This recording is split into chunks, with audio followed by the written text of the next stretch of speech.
नमस्कार, नीलम फॅशन क्रिएशनमध्ये तुम्हा सर्वांचं खूप खूप स्वागत आहे। आजच्या व्हिडिओमध्ये मी तुम्हाला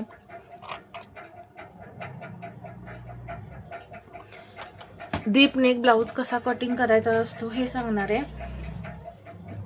तर या इथे मी आज जशी मला कमेंट आलेली होती 32 साईजचा डीप गळ्यासाठी फॉर्म्युला सांगा, तर मी आधी 38 साईजचा सांगितलेला आहे, तर कमेंटनुसार आपण 32 साईजचा पाहणार आहे। तर इथे सर्वात पहिल्यांदा उंची पाहूया।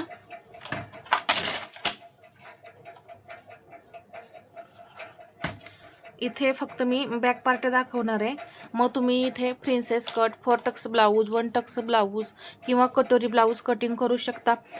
परत मी या इथे पुढचा मुंडा सुद्धा कसा ड्रॉ करायचा आहे हे सुद्धा सांगणार आहे, त्यामुळे इथे तुम्हाला मुंडा पुढचा कसा घ्यायचा याचं टेन्शन राहणार नाही।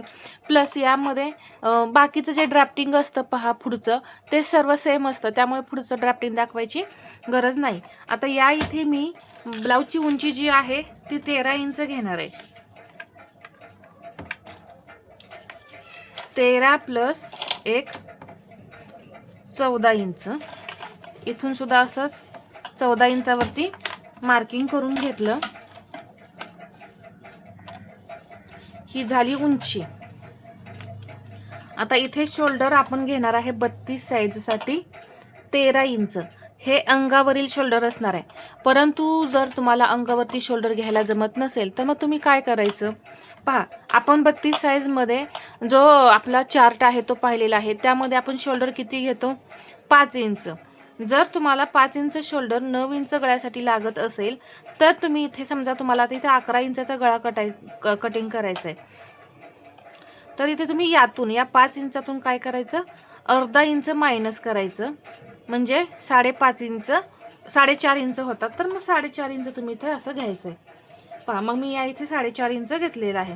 आता या शोल्डरनुसार, अंगावरील शोल्डरनुसार मी तुम्हाला सांगते, हे तुम्हाला आता तुम्ही शोल्डर जर तुम्हाला अंगावरचं घ्यायला येत नसेल तर हे सांगितलं मी, तर इथे 13 इंच आहे शोल्डर, तर त्याचा निम्मा होतो 6.5। यातून मी आता 2.5 इंच मायनस करणार आहे पहा, 4 इंच मग इथं शोल्डर राहते। जर 13.5 इंच शोल्डर असेल तर इथे 4.25 इंच असं राहील। तर इथं माझं किती राहिलेलं आहे 6.5 मधून मी 2.5 इंच मायनस केल्यानंतर 4 इंच शोल्डर राहते, तर मी हे 4 इंच ठेवणार आहे। इथे सुद्धा असंच 4 इंचावरती मी मार्किंग करून घेणार आहे। आता जेवढा गळा डीप, आता इथं 11 इंचाचा गळा डीप घेतोय म्हटल्यानंतर पहा, आधीच लहान साईज, त्यात जास्तच हा गळा पसरणार आहे छोटी साईज असल्यामुळे, त्यामुळे इथे जेवढं तुम्ही कमी शोल्डर घ्याल तेवढा फायदा होणार आहे। आता इथे मी 5.25 इंच मुंडा घेतला, 4 इंच शोल्डर आहे आणि 5.25 इंच मुंडा घेतलेला आहे।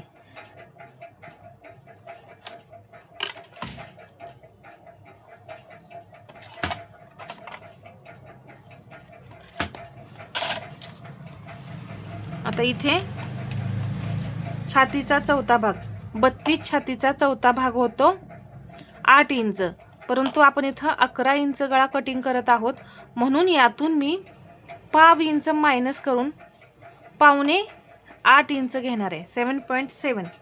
तर पहा इथं मी 7.25 इंच हा पाठीमागचा भाग घेतला।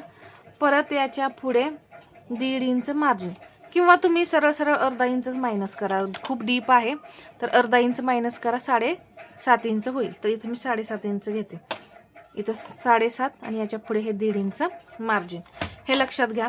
आता इथे जी काही कंबर असेल 6.5 इंच कंबर, 26 आहे कंबर, त्याचा चौथा भाग 6.5, त्यामध्ये 1 इंच टक्ससाठी आणि पुढे हे 1.5 इंच मार्जिन। जेव्हा डीप गळे असतात तेव्हा गळे पसरतात।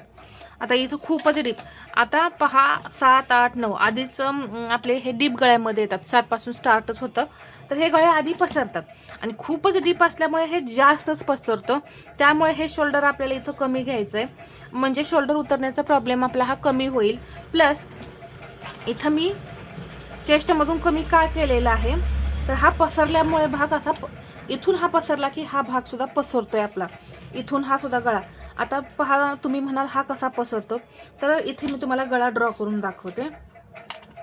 इथं मी पट्टी ठेवणार आहे 2.25 तर 2.25 इंचावरती मी इथं मार्किंग करून घेतलं. 2.25 इंच गळ्याची मी रुंदी ठेवली. 11 इंच गळा हवाय. 11.5 इंचावरती मी मार्किंग करून घेतलं. आणि इथे पहा लहान साईज आहे, तर इथं 2.25 इंचापर्यंतच तुम्ही ब्रॉड करा, त्यापेक्षा जास्त नका करू, खूप नाहीतर ब्रॉड होईल. पहा इथे पट्टी केवढी राहते, पहा खूप कमी अशी राहते. इथे 5 इंच डाऊन करायचं. या पद्धतीने मी गळ्याला आकार दिला. काय होतं, हा गळा जो आहे इथं इकडे पसरणार, म्हणजे हा भाग सुद्धा आपोआप इकडे सरणार की नाही, तर त्यामुळे इथं परत हा भाग इकडे सरकणार. मग इथे हे कपडा इथं गोळा होणार, तर त्यासाठी आपल्याला हा परत कटिंग करायचं आहे. अर्धा इंच इथं मायनस करायचं, कारण परत हा आपला आहे असा जरी मी कट केला असला तरी हा गळा पसरून बरोबर आहे असा हा 8 इंचावरती आपला छाती जी आहे ती जाते. त्यामुळे इथे तुम्हाला छातीमध्ये सुद्धा कमी करायचं आहे. आता इथे क्रॉस बॅक घ्यायचा मुंड्याला आकार देण्यासाठी अर्धा इंच.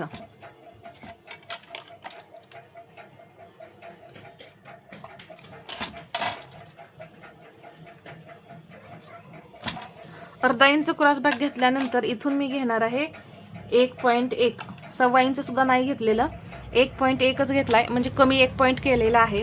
आणि इथून मी या पद्धतीने आकार देणार आहे. आता जर तुम्हाला इथे सुद्धा आकार द्यायला प्रॉब्लेम येत असेल तर काय करा, हा जो मुंडा आहे म्हणजे मुंड्याची उंची आहे अर्धा इंच सेंटर करायचा. सेंटर केल्यानंतर इथून 1.25 इंच जसं आपण नेहमी पहा येत होतो त्या पद्धतीने इथे ह्याचा सेंटरला सरळ 1.25 इंच यायचं आणि या पद्धतीने असं हे डाऊन करायचं अर्धा इंच. इथे सुद्धा अर्धा इंच डाऊन करणं गरजेचं आहे. यामुळे इथला कपडा कट झाल्यामुळे सुद्धा मुंड्यामध्ये घोळ वगैरे येत नाही, तर इथला सुद्धा कपडा आपला कट होऊन निघणं गरजेचं आहे. तर एवढं झाल्यानंतर आपण आकार परफेक्ट दिले, उंची घेतलेली आहे मुंड्याची, शोल्डर कमी केलं, परंतु इथं आता आपला परफेक्ट मुंडा आहे का हे पाहायचंय. तर मला इथे 6.5 इंच मुंडा घेर हवाय. ठीक आहे, पहा 6.5 इंच मला मुंडा घेर हवा आहे. कधी कधी तुम्हाला इथं 7 इंच 7.25 इंच सुद्धा मुंडा घेर लागू शकतो. मग जेवढा तुम्हाला हवा आहे तेवढा तुम्ही इथं मुंडा घेर ठेवायचा आहे. इथे मी अर्धा इंच शोल्डर जोडण्यासाठी घालवणार आहे. इथं आपलं शोल्डर जोडलं जातं. आता हा पाठीमागचा मुंडा घेर जो आहे तो मी मोजणार आहे. तर पहा 7 इंच भरतोय, म्हणजे अर्धा इंचाने जास्त भरतोय. तर मी इथं ही मुंड्याची उंची जी आहे ती कमी करून घेणार आहे. 5.25 इंच जी आहे ती मी आता 4.25 इंच उंची करणार आहे. जवळपास मी इथं अर्धा इंचाने ही उंची कमी करून घेतली. जर मला अजून एकदा वाटलं की ही मुंड्याची उंची कमी होतीये तर मी परत आणखीन वाढवून घेईन. पहा इथं मी चेस्ट परत एकदा मोजून घेते 7.5. पहा इथे 7.5 आलं हा पॉईंट. आता इथून परत 1.1 आणि हे या पद्धतीने आकार दिले जसे की आपण मगाशी दिले. आता ही मुंडा घेर जो आहे तो हा भरतोय का पहा. बरोबर 6.5 इंच मुंडा घेर या इथे भरलेला आहे, तुम्ही पाहू शकता. या पद्धतीने डीप गळा असू द्या किंवा कमी गळा असो किंवा बोटनेक असो, तुम्ही या इथं मुंडा मोजायला विसरायचं नाही.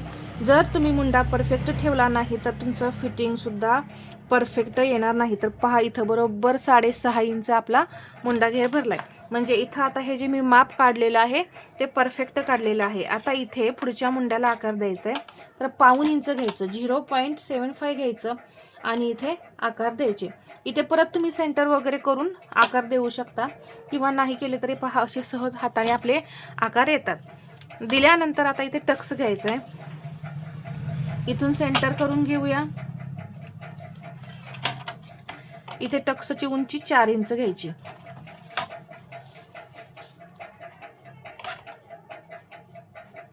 इकडे अर्धा इंच आणि इकडे अर्धा इंच हा आपला टोटल टक्स असणार आहे. आणि इथून 1.25 इंच 0.75 घ्यायचं. 10 इंच गळ्यापर्यंत आपण अर्धा इंच घ्यायचं. 11-12 इंच जेव्हा खूपच डीप आणि ब्रॉडमध्ये जातं त्यावेळेस ते 1.25 इंच कटिंग करायचं. अशा पद्धतीने इथे 32 साईजचा मी तुम्हाला डीप नेक जो आहे तो फॉर्म्युला इथे समजावून सांगितलाय. आता इथे तुम्ही मग फ्रंट पार्ट जो आहे तो तुमच्या आवडीनुसार तुम्हाला कोणता आवडतोय तो करायचा, कटिंग करायचा. शोल्डर आहे एवढं घ्यायचं, मुंडा आहे एवढा घ्यायचा. फक्त चेस्टमध्ये इथे तुम्ही 8 इंच घेणार. फक्त चेस्टमधला मी तुम्हाला बदल सांगते. इथं परत तुम्ही 8 इंच घ्यायचं आणि याच्या पुढे हे 1.5 इंच मार्जिन, हा पॉईंट एवढा इथे येणार. फ्रंट पार्टसाठी मी तुम्हाला चेंजेस सांगते पहा. इथं हा आल्यानंतर हे फक्त असं जोडायचं, एवढाच बदल राहणार आहे. बाकी काही बदल राहणार नाही तुमच्या फ्रंट पार्टमध्ये. आणि बाकी आहे जसं आपण रेग्युलर ड्राफ्टिंग करतो त्या पद्धतीने करायचं आहे. तर हा व्हिडिओ तुम्हाला कसा वाटला हे मला कमेंटमध्ये सांगा. आणि व्हिडिओ आवडला असेल तर लाईक करा, शेअर करा आणि असेच नवनवीन व्हिडिओ पाहण्यासाठी आपल्या चॅनलला सबस्क्राईब करायला विसरू नका. धन्यवाद.